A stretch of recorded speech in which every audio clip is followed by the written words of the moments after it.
Graça e paz, meu irmão, minha irmã, da parte de Cristo Jesus, Senhor e Salvador da Igreja. Somos bem-vindos uma vez mais à presença do Senhor, envoltos nesta atmosfera do tempo do Advento. A cor azul que cobre os paramentos e as vestimentas litúrgicas evoca-nos esta realidade. Este é um tempo que abre um novo ano litúrgico, um novo ano de celebrações para a família cristã e que assinala, portanto, a preparação da Igreja para a celebração da festa do Natal, o nascimento de Jesus Cristo, o Verbo encarnado, o Messias, o Salvador. Dentro da tradição protestante, um dos símbolos da preparação da Igreja para o Natal é a chamada coroa do Advento. Nela temos 4 velas azuis que simbolizam estes domingos, as semanas do Advento, que são em número total de 4. As velas evocam a realidade da luz, que dentro da teologia do Novo Testamento é figura para falar da vida que tem sua origem em Deus e que nele é sustentada.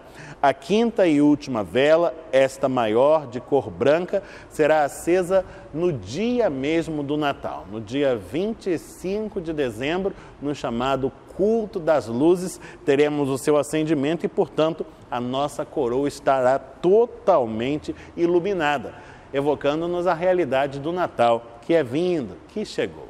Hoje vamos acender a 2ª vela da coroa, marcando, portanto, o irromper da 2ª semana do tempo do Advento, neste 2º domingo do Advento. Vamos acender, portanto, a vela de número 2. E a festa do Natal se torna, portanto, cada vez mais próxima à medida em que a nossa coroa vai ficando cada vez mais iluminada. É o Cristo Jesus quem está chegando e a expectativa pela sua chegada é figura da expectativa da Igreja pela sua volta, pois aquele mesmo Jesus que veio e subiu aos céus há de vir outra vez ao encontro da sua Igreja.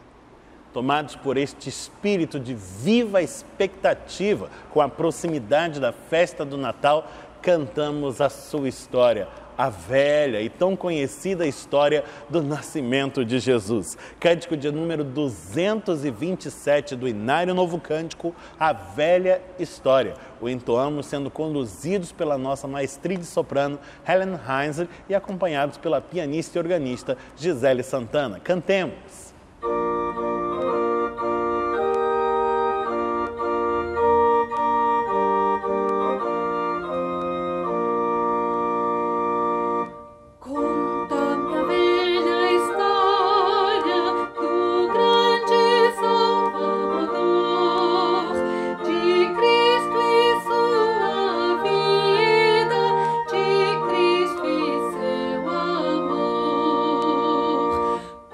Pause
você, onde está, abrir comigo a sua Bíblia para a leitura do Antigo Testamento, texto indicado pelo Lecionário Cristão para este segundo domingo do tempo do Advento, é o texto que está no livro do profeta Isaías, no capítulo de número 40. Abra comigo no Antigo Testamento, portanto, no corpus profético, nós vamos abrir em Isaías, no capítulo de número 40, onde vamos ler desde o versículo número 1 ao versículo de número 11. Isaías 40, de 1 a 11. Acompanhe a leitura que faço desde agora desta porção da Palavra de Deus, que fala assim: Consolai, consolai o meu povo, diz o vosso Deus. Falai ao coração de Jerusalém, bradai-lhe que já é findo o tempo da sua milícia, que a sua iniquidade está perdoada e que já recebeu em dobro das mãos do Senhor por todos os seus pecados. Voz do que clama no deserto, preparai o caminho do Senhor. Endireitai no ermo vereda a nosso Deus. Todo vale será aterrado, e nivelados todos os montes e outeiros. O que é tortuoso será retificado, e os lugares escabrosos aplanados. A glória do Senhor se manifestará, e toda a carne haverá, pois a boca do Senhor o disse. Uma voz diz, clama, e alguém pergunta, que hei de clamar? Toda a carne é erva, e toda a sua glória como a flor da erva. Seca-se a erva e caem as flores, soprando nelas o hálito do Senhor. Na verdade, o povo é erva. Seca-se a erva e cai a sua flor, mas a palavra de nosso Deus permanece eternamente. Tu, ó Sião, que anuncias boas novas, sobe a um monte alto. Tu que anuncias boas novas a Jerusalém, ergue a tua voz fortemente. Levanta, não temas, e dize às cidades de Judá, eis aí está o vosso Deus. Eis que o Senhor Deus virá com poder, e o seu braço dominará. Eis que o seu galardão está com ele, e diante dele a sua recompensa. Como pastor, apacentará o seu rebanho. Entre os seus braços recolherá os cordeirinhos e os levará no seio. As que amamentam, ele guiará mansamente. Bendito seja o Senhor pela sua santa palavra. Amém. Inspirados pelas promessas de graça do bom Deus, dadas a nós por intermédio do seu profeta, na sua escritura sagrada, somos levados a um tempo de contrição, um tempo de recolhimento, onde no silêncio dos nossos corações vamos conversar com Deus, colocar perante Ele a confissão dos nossos pecados e receber de suas dadivosas mãos renovada graça e perdão. Vamos também render a Ele a justa gratidão pelo seu agir e evocar a sua misericórdia para com os nossos queridos. Apresentamos perante o seu trono de graça os nossos motivos de súplica, de intercessão. E assim temos por certo, Deus há de derramar a sua bênção sobre tudo e sobre todos. Se você puder onde está, dobre os seus joelhos nesta hora e desta maneira coloque-se perante o Todo-Poderoso.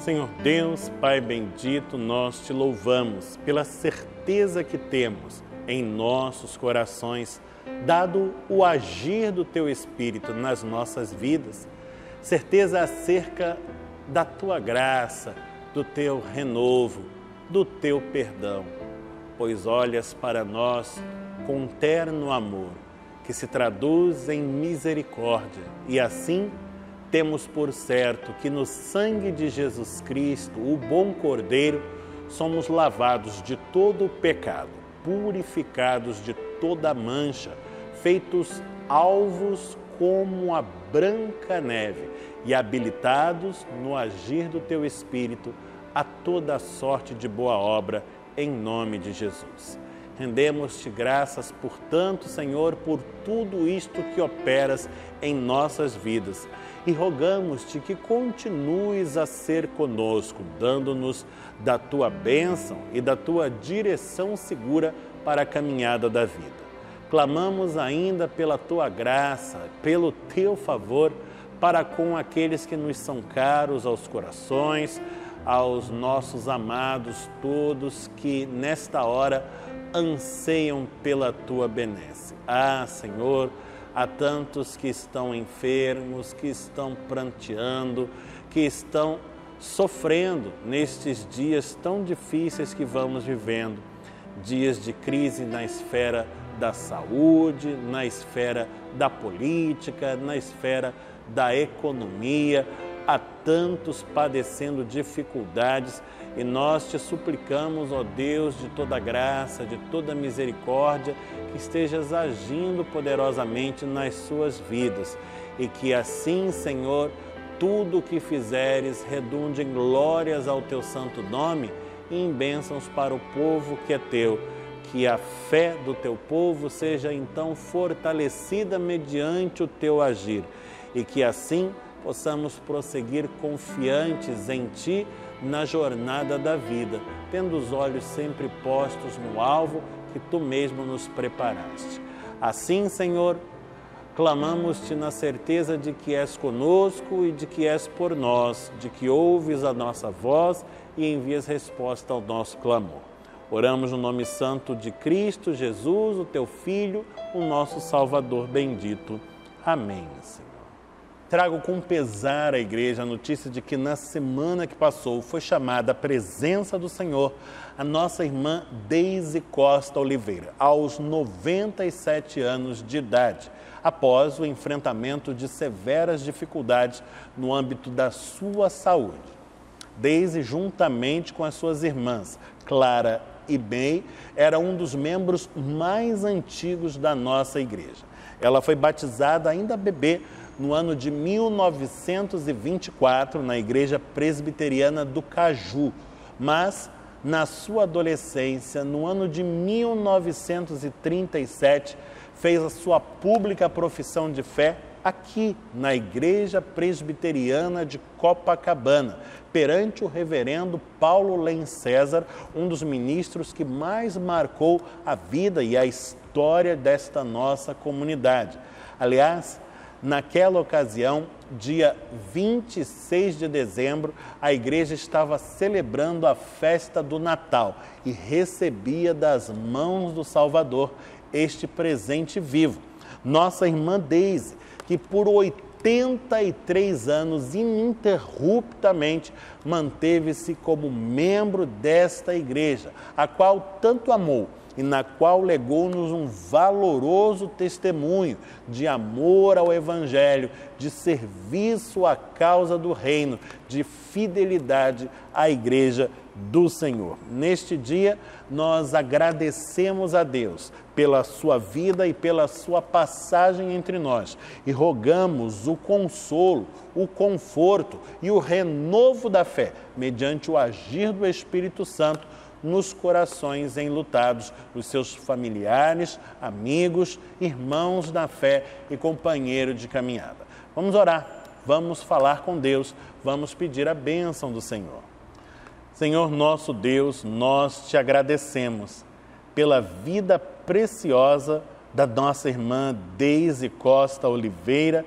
Te bendizemos por sua passagem entre nós e por todas as bênçãos que nos comunicaste através desta filha tua. Sabemos que a vida é um dom gracioso, que vem de ti e que em ti encontra sustento. E sabemos que esta nossa irmã hoje já se encontra na tua presença, pois foi chamada à eternidade contigo, assim como nós também o fomos. E temos a plena convicção de fé de que um dia havemos de nos reunir outra vez para um tempo que não passará jamais, a plenitude da graça do teu reino, tempo em que estaremos definitivamente ligados a ti em amor e desfrutando da tua santa presença todos os dias e sem cessar.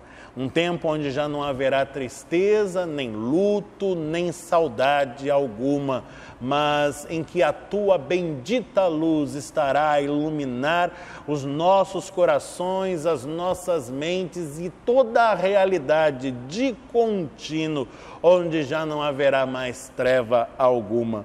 Rogamos-te, portanto, Senhor, que sejas com os corações enlutados nesta hora, ministrando a todos a tua paz, o conforto e o consolo que só tu tens para dar, e fortalecendo a todos na fé, pois cremos verdadeiramente em Jesus Cristo, cremos na ressurreição do corpo, cremos na vida eterna. Que assim seja, esta é a oração que fazemos, no nome santo do Cristo, que é Jesus, teu Filho, o Salvador bendito. Amém, Senhor. Digno é o Cordeiro que foi morto, mas ressuscitou e vive e reina pelos séculos dos séculos. E a sua vida, a sua ressurreição é penhor da nossa própria ressurreição e vida eterna. Esta é a mensagem cantada pelo coro Aidéia Moraes. Digno é o Cordeiro, de Don Wurtzen, sob a regência e direção-geral da maestrina Helen Heisley, com acompanhamento primoroso da pianista e organista Gisele Santana e ainda a caprichosa edição em vídeo do nosso irmão Daniel Schmidt. Ouçamos o coral.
É chegado o momento do ofertório e trago uma boa notícia para a comunidade de fé.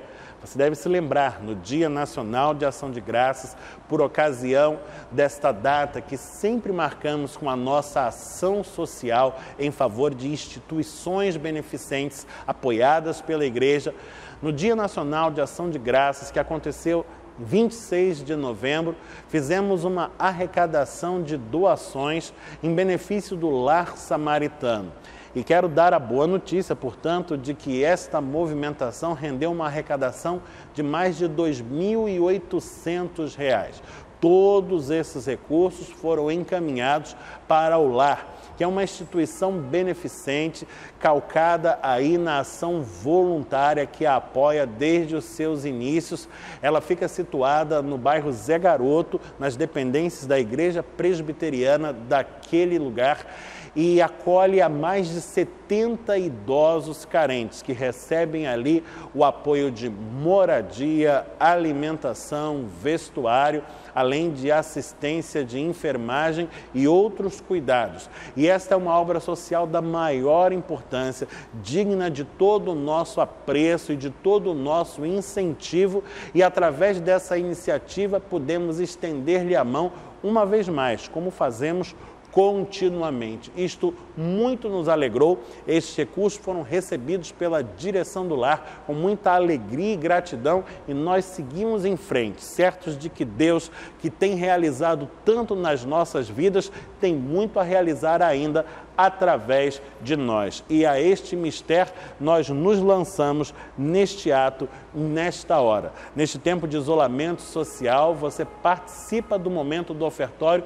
da maneira mais segura, utilizando-se para tal dos meios digitais, eletrônicos disponíveis para este fim. Nesta hora, na tela do seu monitor, você encontra os dados da nossa conta corrente para que possa fazer o seu depósito e a sua transferência e assim tomar parte conosco neste mover, nesta obra que não é de homens, mas do Senhor. Vamos orar e pedir a Deus que consagre os dízimos e as ofertas da sua igreja. Senhor Deus, Pai bendito, te agradecemos, pois tudo vem de ti e tão somente do que é teu te damos. Colocamos no gasofilácio a expressão da nossa gratidão e do nosso desejo de continuar a servir-te com fidelidade, pois és fiel. Rogamos-te que abençoes estes recursos e que nas tuas mãos eles venham a prosperar, servindo ao cumprimento do intento que é teu. Para a glória do teu nome, a bênção de muitos, essa é a nossa oração, feita no nome santo de Jesus Cristo, o teu Filho, nosso Salvador bendito. Amém, Senhor. Ainda envoltos nessa atmosfera do Advento, inspirados pela temática do Natal, cantamos mais uma vez a história de Cristo. Cântico de número 226 do Inário Novo Cântico, a história de Cristo, sob a direção da maestrina e soprano Helen Heisley, com acompanhamento da pianista e organista Gisele Santana. Cantemos! Como ele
convido você mais uma vez a abrir comigo a sua Bíblia, agora no Novo Testamento, o texto que servirá a nossa meditação neste segundo domingo do tempo do Advento é o texto que está no Evangelho de João, no capítulo de número 1, onde leremos desde o versículo 1 ao versículo 14. Estamos no Novo Testamento, portanto, João é o quarto livro do Novo Testamento. Abra comigo a sua Bíblia em João, no capítulo 1, onde vamos ler desde o versículo número 1 ao versículo de número 14, o célebre prólogo do Evangelho de João, a encarnação do Verbo. Acompanhe na sua Bíblia a leitura que faço desta página da Escritura desde agora. Veja, ela nos diz assim: no princípio era o Verbo, e o Verbo estava com Deus, e o Verbo era Deus.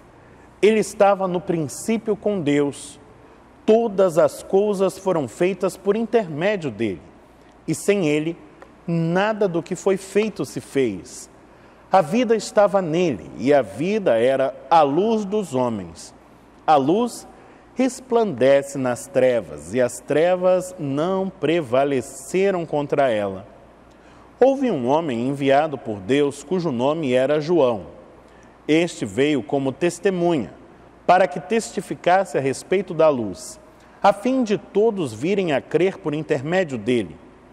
Ele não era a luz, mas veio para que testificasse da luz, a saber, a verdadeira luz que, vinda ao mundo, ilumina a todo homem. O Verbo estava no mundo, o mundo foi feito por intermédio dele, mas o mundo não o conheceu. Veio para o que era seu, e os seus não o receberam. Mas a todos quantos o receberam, deu-lhes o poder de serem feitos filhos de Deus, a saber, aos que creem no seu nome, os quais não nasceram do sangue, nem da vontade da carne, nem da vontade do homem, mas de Deus. E o Verbo se fez carne e habitou entre nós, cheio de graça e de verdade, e vimos a sua glória, glória como do unigênito do Pai. Bendito seja o Senhor pela sua santa palavra. Amém. Estamos vivendo este tempo de expectativa pela proximidade do Natal, pela proximidade da vinda de Jesus. Advento nos fala de vinda, desta vinda em particular. E hoje nós vamos nos debruçar sobre este texto que é tão conhecido, o prólogo do Evangelho de João, a encarnação do Verbo, abordando a partir de algumas perguntas em particular. É um texto riquíssimo e poderíamos adentrar a ele por meio das mais variadas questões, mas estamos selecionando, à luz do Advento, estas perguntas que passo a lhe apontar. Em primeiro lugar, quem é este que vem? Quem é este Jesus aguardado pela igreja? Em segundo lugar, o que este que vem? O que Jesus traz consigo? E em terceiro lugar, que efeitos a sua vinda produz naqueles que o recebem em suas vidas. Quem é este que vem? O que ele traz consigo? Que efeitos produz a sua vinda? Estas são as perguntas, cujas respostas vamos procurar no texto que acabamos de ler. Quem é Jesus? Quem é este que vem? O Verbo de Deus é a resposta dada pelo texto. Veja, é muito interessante a maneira como João constrói o seu escrito. Ele diz, no princípio. Esta expressão é uma expressão muito cara à tradição judaica e certamente os leitores judeus do Evangelho de João de pronto a reconheceriam. É que para o judeu, em sua tradição, nada há de mais caro que a Torá, os livros de Moisés, a chamada lei ou palavra de instrução. São os 5 primeiros livros do Antigo Testamento, os 5 primeiros livros das nossas Bíblias. E a Torá, no livro do Gênesis, no seu primeiro verso, está marcada por esta mesma expressão. No hebraico, Bereshit. Aqui, na tradução do grego, no princípio. No princípio. No princípio, diria o Antigo Testamento, criou Deus os céus e a terra. É assim que começa a narrativa bíblica. Esta é a primeira linha da Torá. E quando João evoca esta mesma expressão, ainda que construindo o seu texto em grego, parece estar nos fazendo volver àquela página tão especial para todo o judaísmo, no princípio. Parece que João está contando a história outra vez, mas da maneira como a enseja, ela se reveste de novo colorido, pois João introduz no texto algo de novo. Ele diz, no princípio, ou seja, antes que o mundo fosse criado, era o Verbo. Era, já existia, já estava presente e manifestava-se ali o Verbo, a palavra. Mas esta palavra se reveste de feitio de pessoa. O Verbo estava ali. O Verbo estava com Deus. O Verbo era Deus. Ele estava no princípio com Deus e era Deus Ele mesmo. Parece que João está disposto a revolucionar por completo a teologia do seu povo, do seu tempo. O que ele apresenta é, por certo, escandaloso à percepção de muitos, dos judeus piedosos de um modo geral, pois parece que João está introduzindo uma personagem que ladeia com um Deus que se crê único existente. O monoteísmo é algo muito caro ao judaísmo e a nós também. Afinal de contas, a tradição cristã é ela também monoteísta. Cremos num só Deus, um Deus único e verdadeiro, mas que se manifesta de maneira distinta em 3 pessoas. E aqui, a segunda pessoa do mistério trinitário está posta em relevo, em destaque na figura do Verbo.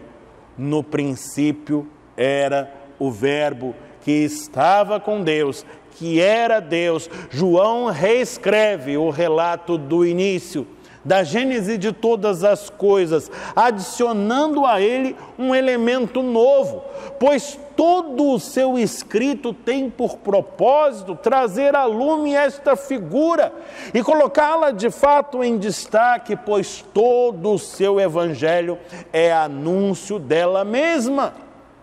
João está disposto a trazer a conhecer a figura de Jesus, de falar de Jesus. E Jesus está presente na história desde o início. Há um papel que ele desempenha na gênese de toda a realidade. E o papel que desempenha é fundamental. Pois conforme registram os versos 3 e 4, todas as coisas foram feitas, e João está evocando a ideia da criação, relatada nos 2 primeiros capítulos de Gênesis. Todas as coisas que foram feitas por Deus, todos os atos criadores perpetrados pelo Criador, todas estas coisas foram feitas por intermédio dele, através dele, deste verbo, desta palavra, deste logos, que é a expressão no grego. E sem ele, faz questão de frisar o evangelista, sem ele, nada do que foi feito se fez. Tudo que existe deve a ele a sua existência. A vida estava nele, dirá ainda o evangelista, destacando ser ele a fonte, a origem de toda a vida, a própria vida, condição fundamental de nossa existência, a própria vida deriva dele. Quem é Jesus, portanto? Quem é este que vem? Ora, é o Verbo de Deus, é o princípio criador, é aquele por meio de quem tudo veio a existir. Ele é a fonte e a origem da vida, ele é a condição fundamental de toda a existência, de toda a realidade, como a conhecemos, como a podemos conhecer. É este quem vem. Mas o que traz consigo este que vem? E o texto nos dá a resposta. Ele nos traz a luz, a vida verdadeira. Veja, diz o verso 4, a vida estava nele. Ou seja, ele era a fonte da vida, e a vida era a luz dos homens. Dentro do vocabulário joanino, da teologia de João, luz e vida são ideias que se equivalem. A luz é frequentemente evocada em sentido simbólico para representar a realidade da vida. Luz é o oposto de trevas, de escuridão. E trevas, escuridão, são realidades marcadas por incertezas, por inseguranças, por medos que paralisam e se conjugam com a morte. Quem está no escuro, nas trevas, não sabe de sua própria condição. Está, portanto, indeciso, incerto e inseguro. Não sabe se está só ou acompanhado, se protegido ou sob ameaça.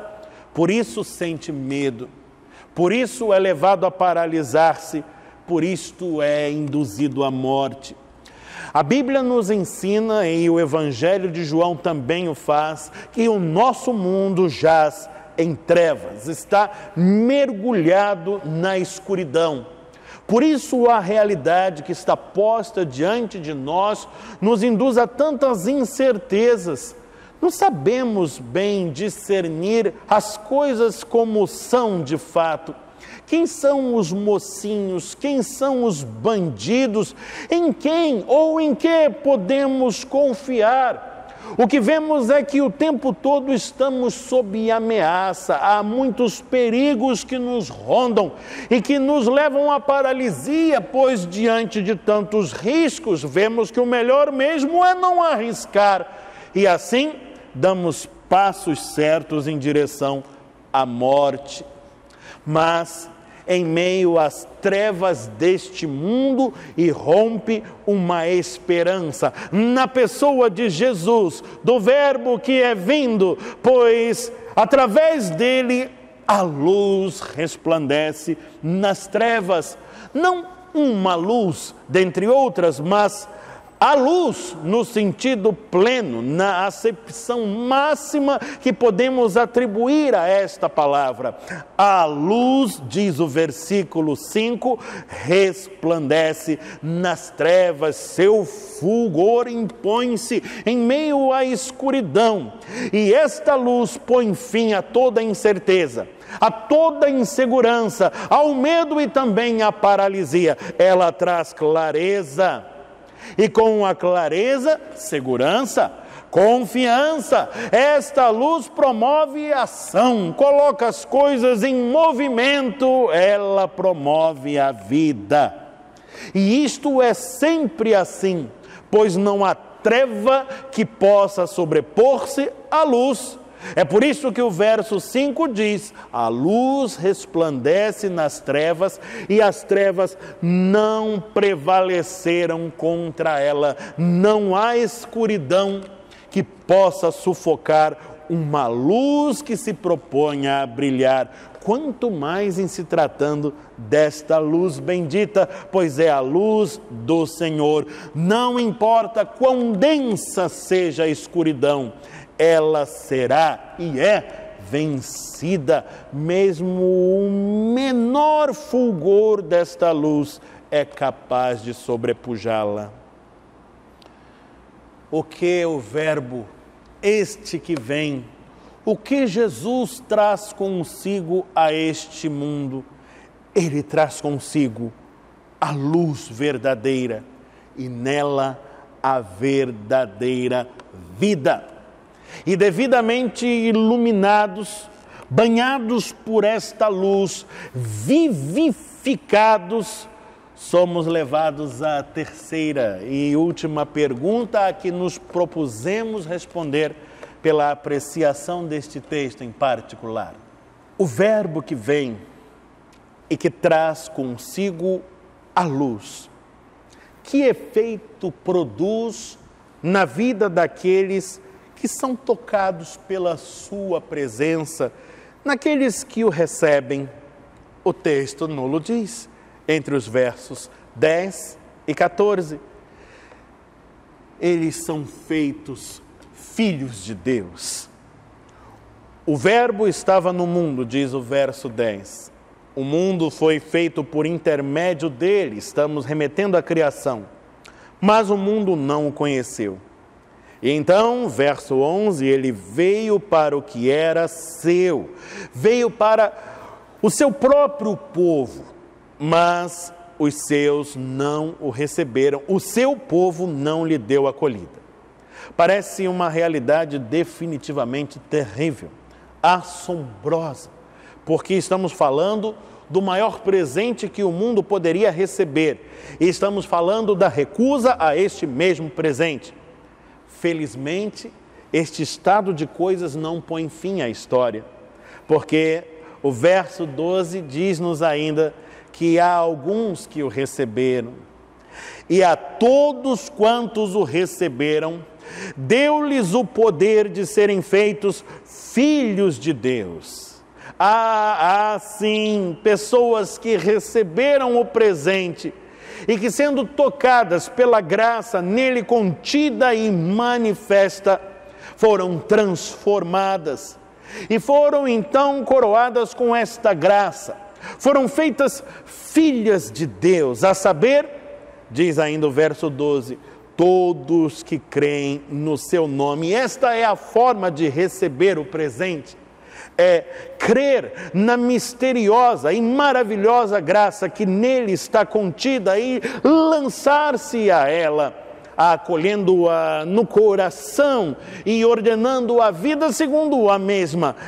Há alguns que creram nele, que receberam esta graça e que foram feitos filhos de Deus e, portanto, tiveram a experiência de nascer outra vez, não mais da carne ou do sangue, como dirá o verso de número 13, mas de Deus, não da vontade do homem, mas segundo o desígnio do Senhor. Não se tornaram filhos de Deus, portanto, pelos meios naturais. Não nasceram como nascem os filhos de um pai humano, mas o próprio Deus, na sua maravilhosa e misteriosa graça, se fez Pai deles. Dirá Paulo aos Efésios, ele vos deu vida, estando vós mortos nos vossos delitos e pecados. Diz ainda, éramos por natureza filhos da ira, mas fomos feitos filhos do Altíssimo. Na carta aos Gálatas, Paulo dirá ainda, vindo à plenitude do tempo, Deus enviou o seu Filho, nascido de mulher, nascido sob a lei, para resgatar os que estavam debaixo da lei, a fim de que recebêssemos a adoção de filhos, e sendo filhos nos tornássemos ainda herdeiros de Deus. Se somos filhos, diz Paulo aos Romanos, somos também herdeiros de Deus, co-herdeiros com Cristo, e com Ele seremos glorificados. Veja você que maravilhosa graça é esta de que nos fala o relato de João e a mensagem do Natal. Estamos falando do Verbo de Deus, aquele por meio de quem tudo o que foi feito se fez. Estamos falando da sua vinda a este mundo, trazendo a ele luz e com ela vida verdadeira e perenal. Estamos falando ainda do milagre de tornar aqueles que eram filhos da ira em filhos de Deus e herdeiros das maravilhosas promessas do Senhor. E esta mensagem é o próprio Evangelho, a boa nova de alegria, que um dia foi cantada pelos anjos, anunciada pelos apóstolos do Cristo e hoje alcança os nossos corações, batendo à sua porta para que abramos-nos à acolhida desta graça e por ela sejamos transformados também. Que assim seja e que assim Deus abençoe a todos e nos conceda não apenas um feliz Natal, mas a felicidade de um Natal contínuo na experiência do nosso viver com Ele. Seja Deus gracioso para conosco, em nome de Jesus. Amém. Nosso irmão seminarista Gerson tem uma palavra preparada para a igreja. Vamos ouvir o que ele nos diz, fala-nos da parte do Senhor. Ouçamos com atenção. Bom dia, igreja. Graça e paz da parte de Deus e do nosso Senhor Jesus Cristo. Evangelho segundo Lucas, no capítulo 2, versículo 10 e 11, diz assim: O anjo, porém, lhes disse: Não temais, eis aqui vos trago uma boa nova de grande alegria, que será para todo o povo. É que hoje vos nasceu na cidade de Davi o Salvador, que é Cristo o Senhor. Essa passagem se dá quando o anjo do Senhor desce até um campo onde tem alguns pastores e anuncia as boas novas de alegria a eles. Mas os imperadores romanos também anunciavam as suas próprias boas novas, suas próprias vitórias, o seu próprio evangelho. Mas as boas notícias que eram trazidas sobre Jesus eram totalmente diferentes. Essas notícias eram sobre o verdadeiro Senhor de todas as coisas, sobre o verdadeiro Messias, sobre aquele que era ungido para trazer boas novas aos quebrantados. Na plenitude do tempo nasceu o verdadeiro Salvador, e esse é o motivo da nossa alegria. A obra da cruz começou na manjedoura. Que esse mês de dezembro, que nós comemoramos o Advento, seu coração se renove de alegria e esperança, porque Jesus nasceu. Que Deus te abençoe e que tenha uma semana cheia da presença do nosso Deus.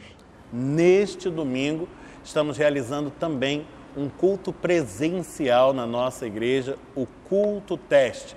Nas semanas subsequentes, o Conselho da Igreja estará fazendo um balanço desta celebração, estará avaliando como é que nós nos comportamos no cumprimento dos protocolos, como é que toda essa dinâmica funcionou, para podermos ver o que precisa ser ajustado e assim irmos aprimorando a nossa própria conduta diante desse cenário tão dificultoso que é o cenário da pandemia. No próximo domingo não teremos celebração presencial.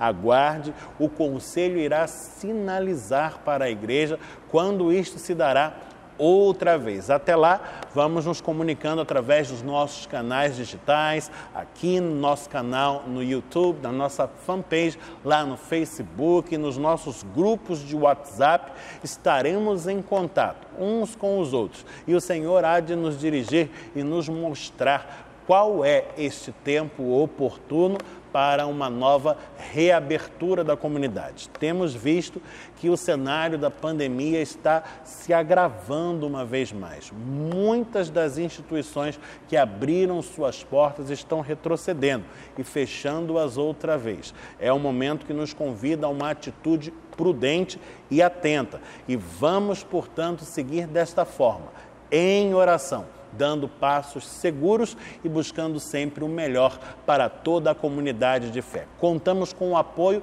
e as orações de todos os membros da igreja e assim temos por certo que vamos vencer mais esse desafio no poder do Santo Espírito. e em nome de Jesus. Chegamos ao final de mais uma celebração e no próximo domingo estaremos de novo reunidos aqui, acendendo a terceira vela da coroa do Advento e nos aproximando cada vez mais da celebração do Natal. Um tempo precioso que Deus nos concede de profunda edificação espiritual e fortalecimento na fé. Desfrutemo-lo, pois, com gratidão, pois é bênção do bom Deus. E você pode levar adiante essa mensagem e compartilhar essa experiência compartilhando este vídeo com alguém que você ama. Mande esse link, leve-o para alguém e que assim a boa semente do Evangelho seja semeada através do mover de todos nós. Convido você à oração final, à oração do Pai Nosso e após a mesma recebamos a bênção que vem de Deus. Oremos. Pai nosso que estás nos céus, santificado seja o teu nome, venha o teu reino, seja feita a tua vontade, assim na terra como nos céus. O pão nosso de cada dia nos dá hoje. Perdoa-nos as nossas dívidas, assim como nós perdoamos aos nossos devedores. Não nos deixes cair em tentação, mas livra-nos do mal, pois teu é o reino, o poder e a glória para sempre. Amém. Receba a bênção do Senhor. Que o Senhor te abençoe e te guarde, que o Senhor faça resplandecer o rosto sobre ti e tenha misericórdia de ti. Que o Senhor sobre ti levante o rosto e te dê paz. E que a graça de nosso Senhor e Salvador Jesus Cristo, o amor de Deus o Pai e a comunhão do Espírito Santo sejam sobre todos, hoje e eternamente. Amém.